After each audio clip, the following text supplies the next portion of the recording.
What's it like to be maybe one of the veterans now? I mean, does it feel strange? It definitely feels strange because, as you know, I haven't been playing football that long, so it definitely feels like a little bit strange. But now that one of the veterans is like, now I just gotta lead by example, take the leadership to just make sure the younger guys they get the call or when they're on the field, like when they come off the field, just coach them up, ask them, oh, what did you see out there? What can you do better on that rep and stuff like that. So it's definitely new, but it's good. Who did that for you when you were one of the younger guys?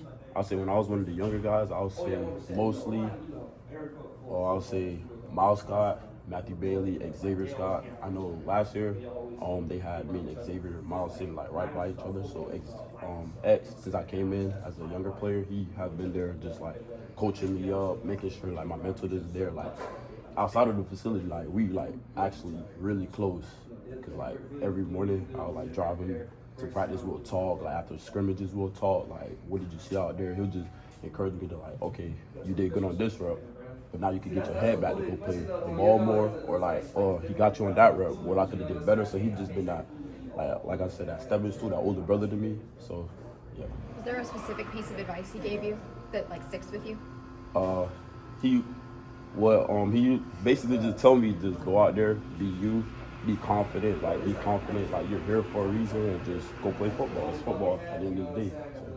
What you take away from all of those reps, especially on the back end of last season when you were playing starter-like reps? What was the big takeaway for you there? Basically, just going out there and just knowing that there's a lot of older players on the field with me, so just going out there and just making sure like the standard is still up. I'm still holding the standard high, so just making sure like I go out there, I get the call, and just make sure I don't let the older players down. So. What was the learning process when you're thrown into a 10-win team and playing a lot as a young player? So what was kind of the growing process there?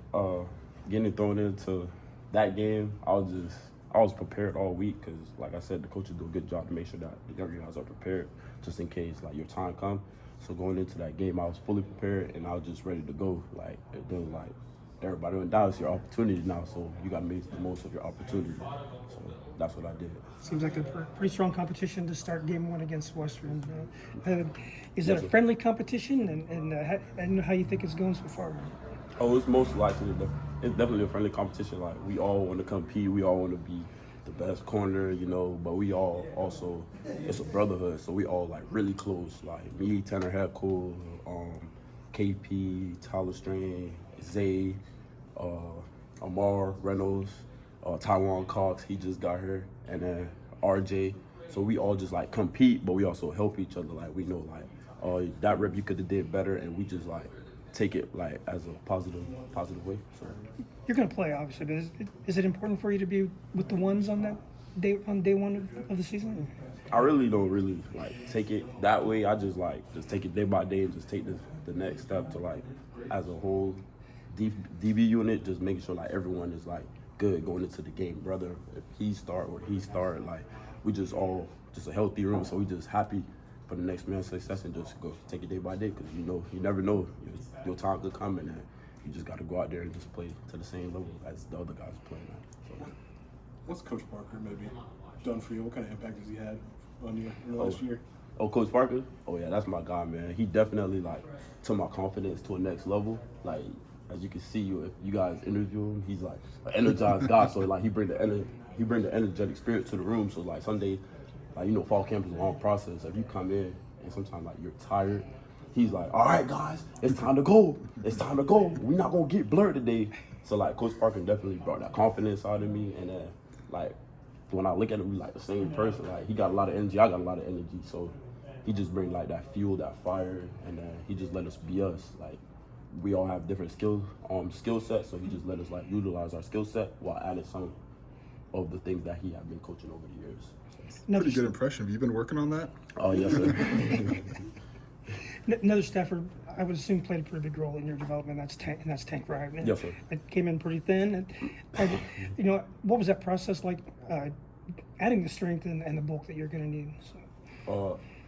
I know I came in like very light. I was like probably 150 pounds, but like on Coach Tank from day one, he just knew he had a plan already for you coming in. So like it just get into that weight room, he gonna push you hard. Like, there's guys that are stronger than you, but he gonna get you that strong. So like when you get out there, the physicality is there. Now the strength gotta be there. So Coach Tank just do a good job just coaching us inside of the weight room. Like certain things that we did in high school, he changed like most of the techniques, because sometimes we would probably do it wrong. He'll just coach us up on how to actually do it, so you're getting the benefit out of it. And then just locking in with Coach Tank got me where I'm at today. How individually tailored is that plan? Do they sit down with you and say, hey, we want to see this particular weight, and here's how you're going to get there?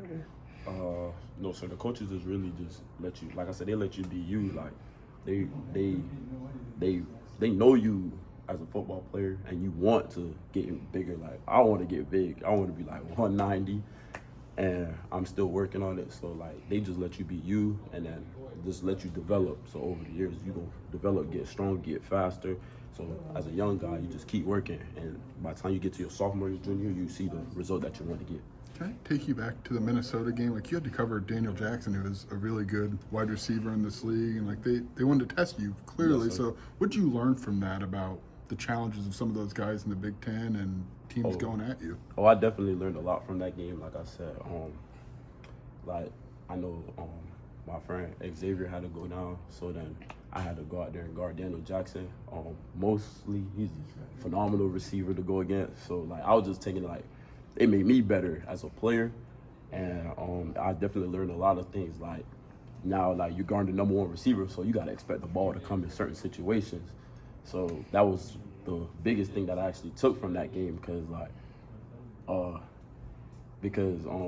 I know like, okay, now certain receivers are different, but when you have the #1 target, more balls are gonna come his way, because that's the QB first read. So definitely like going into this year and learning from last year is if you guard the #1 receiver, like one of those big receivers on the big team, you got to make sure like you know the ball's coming on every snap. Just anticipate that the ball's coming on every snap. So that's one of the big things I took from that game. I should probably know this, but you mentioned you hadn't been playing football that long. When did you start? I started playing football high school, my freshman year, but for that whole season I didn't really play because I was still learning the game. And then my sophomore years and everything just went out the window. I mean, so you're functionally like 5 years into playing football. Yes, sir. Give or take. Have you ever thought about maybe how far you are from that freshman year going out for the first time, and now you're kind of in the top 3 role of a DB in the Big Ten? I think about it like every day, like, oh my goodness, like I'm actually here. Like I started off playing soccer because my parents are from the Caribbean, so I started playing soccer, and I loved soccer. And then I got to high school, and then I think it was my open house. The coach saw that I was like tall, I was lengthy, and then he was like, "Do you want to come out and play football?" And I told my dad, and my dad was like, "Football?" He thought I was talking about soccer. So yeah, after that, it just started going. I started training in the backyard by myself, and then after that, like it just went off. So. Man-to-man coverage is one of the hardest things to do in football, really. So, Yes, sir. Do you get to a point where it's more instinctual, kind of read and react, rather than having to think a lot of it? Oh yes, sir. Because like I said, during practice, the coaches like get you ready, so they put the call out there, and you rep it a million times. Spring ball, fall camp. So when you get in the game, it's really like it's easy. So they make practice really hard, man to man. So when you get to the game, it's really easy when you see the situation that you already seen a couple times. So. Do you feel like your mindset has shifted from last year, where maybe let me get in here and try to keep up, to now let me get in here and not try to be good enough or be one of the elite playmakers? I said my mindset definitely changed, but like I said, that's with the confidence of the room as a whole that's growing. Like just seeing the plays that my brother TC made and my brother KP made, because they're different body type. So then just seeing them make those plays and Tanner Heckle make those plays, then it just made me like excited for them and excited for myself to just go out there and do the same thing that we see each other do. So we really feed off of each other's energy. How do you guys force more takeaways this year? I was jumped from last year, but how do you guys elevate that even further?